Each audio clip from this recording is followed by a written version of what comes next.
ففتحنا علیہم ابواب السماء بماء منہمر، اللہ تعالیٰ نے جیسے آج کل ہوتا ہے نا بادل کا پھٹنا، اس کو کلاؤڈ برسٹ کہتے ہیں، آسمان سے یکبارگی سے پانی کا اترنا، اللہ تعالیٰ نے اس کا ذکر قرآن کریم کے اندر کیا کہ آج سے کتنے ہزار سال پہلے ہوا۔ نوح علیہ السلام کی قوم تھی تو اللہ تعالیٰ نے فرمایا ففتحنا علیہم ابواب السماء بماء منہمر، ہم نے آسمان کے دروازے کھول دیے ان پر،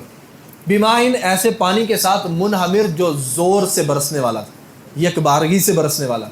ایک دم سے برسنے والا تھا۔ ہم نے قوم نوح کے اوپر ایسے کیا تھا۔ آج بھی وہی عذاب کی شکلیں اختیار کی ہوئی، آج بھی بادل پھٹ رہے ہیں، مگر یہ وہ شکل نہیں ہے۔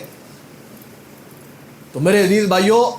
اس طرح کے حالات کے اندر مسلمان کو حکم ملا، اللہ کے رسول صلی اللہ علیہ وسلم بادلوں کو دیکھتے، ہواؤں کو دیکھتے، ہمارے یعنی ٹھیک ہے ہم خوش ہوتے ہیں،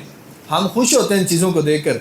یہ بارش اللہ کی رحمت ہوتی ہے، خوش ہونا چاہیے، مگر اللہ کے رسول صلی اللہ علیہ وسلم جب